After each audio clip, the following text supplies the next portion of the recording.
France Maghreb 2, France Maghreb 2.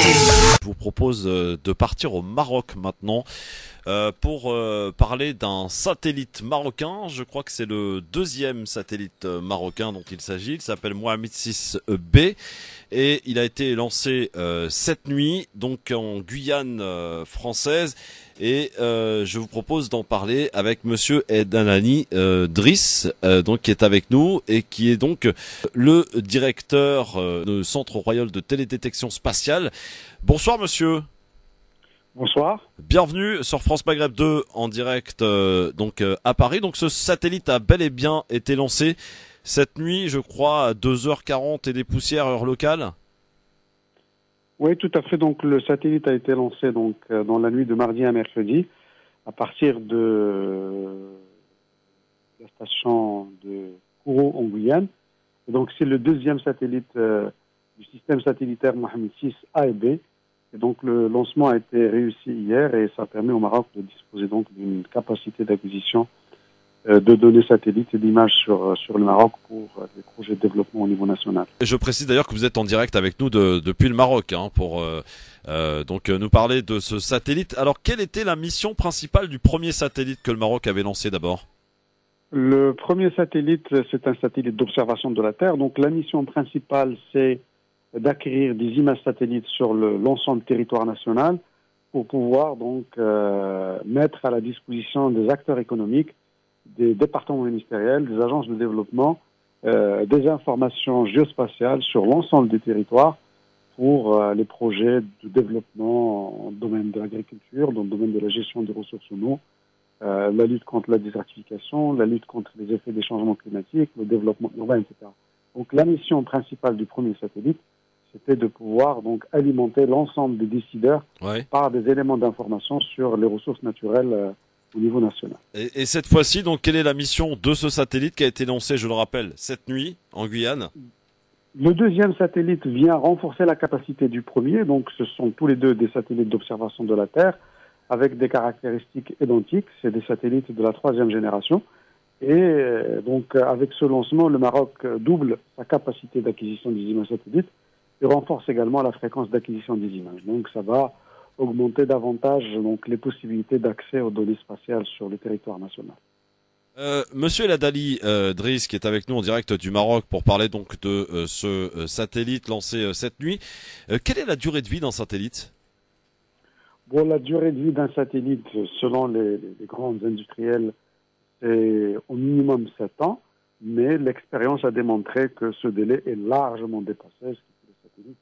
Il y a des satellites qui ont pu être opérationnels pour plus de 15 ans, voire même dans certains cas, ça a pu durer même 20 ans.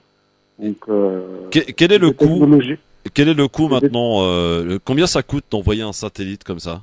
Vous savez, dans des projets comme ça, le coût, ce n'est pas vraiment l'élément principal. Donc, c'est une infrastructure qui va permettre au pays de se doter de moyens qui vont lui permettre d'avoir accès à l'information d'une façon autonome, d'une façon souveraine, et de pouvoir gérer des situations où nous avons besoin d'une information à jour, d'une information de qualité, d'une information précise.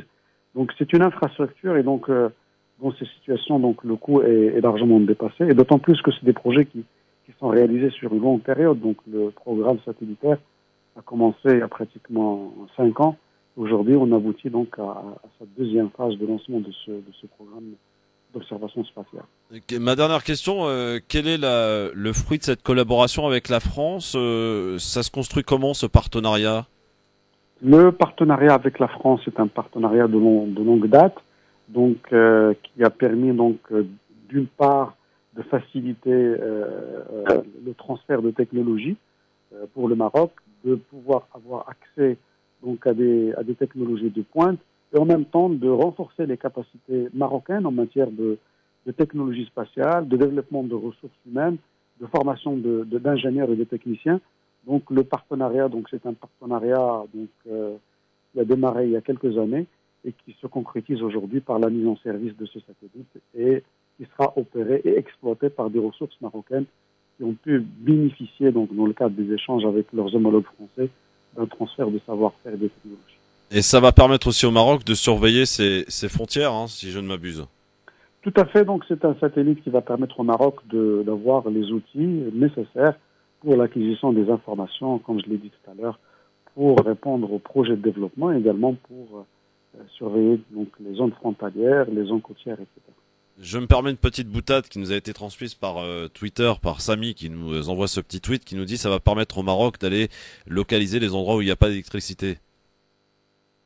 Ça va permettre au Maroc de renforcer davantage les projets de développement, de pouvoir travailler sur les désenclavements des zones où il n'y a pas encore d'accès à un certain nombre de services et de ressources.